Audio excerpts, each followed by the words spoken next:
now we're going to talk about what to expect on closing day. So now you've got a buyer contract, you've got a seller contract, now you brought it to closing, and now it's actually closing day. It's the day that you've been waiting for. It's the day you're not going to sleep the night before. How do I know that?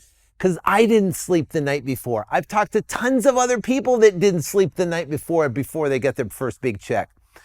Whether it's a big check or a small check or any check, remember, it's proof of concept that you got it done. So first off, I want to congratulate you getting this far and coming this far. Now remember, I love to watch and implement.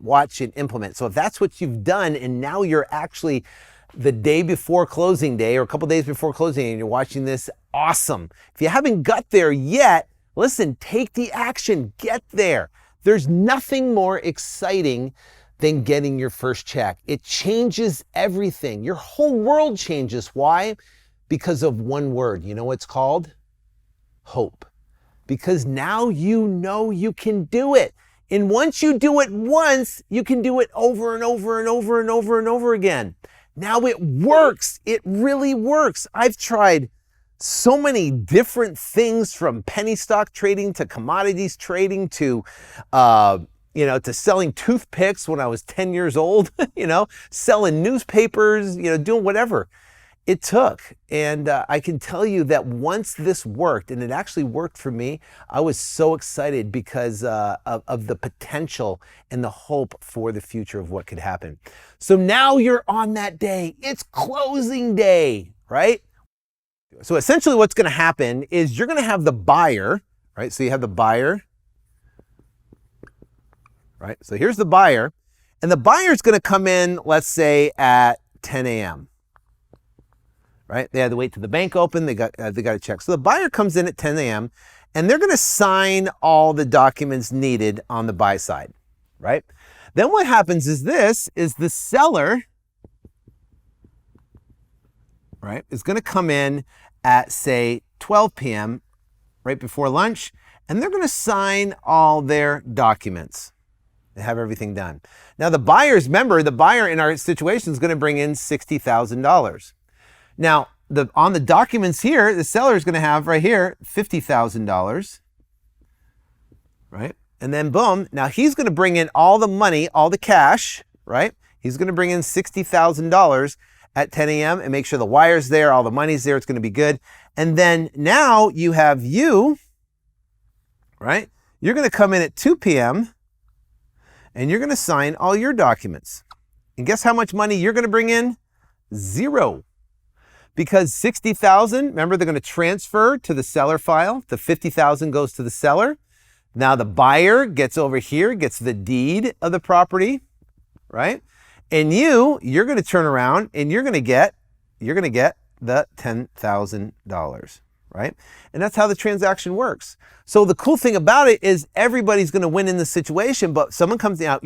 I always thought it was funny because when I was first doing this, I always thought that they all came in the same time. We're all going to sit around this table right here, and we're all going to sign all the paperwork together. And I got the buyer there and the seller, and it's going to be a big kumbaya, and we're all going to talk about stuff, and everything's going to be great, and then we're whatever, high five, and that's not how it works. Buyer comes in at 10, seller comes in at 12, and it could be different times. I'm just saying, this is an example. Buyer comes in at 10, but they all come in different times and sign all their paperwork. So that's what happens. A closing agent will then take all the documents and they're going to send it to what's called recording.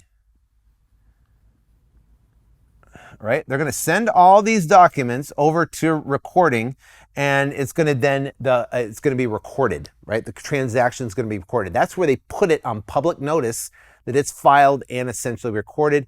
Money and keys will then disperse, right? All the money will be dispersed and keys will be dispersed. Now, let's talk about closing day blunders. What could happen on closing day that we can talk about? So buyer never shows up at closing. I've had that happen before, right? Now remember, they have a non-refundable $5,000 deposit, right?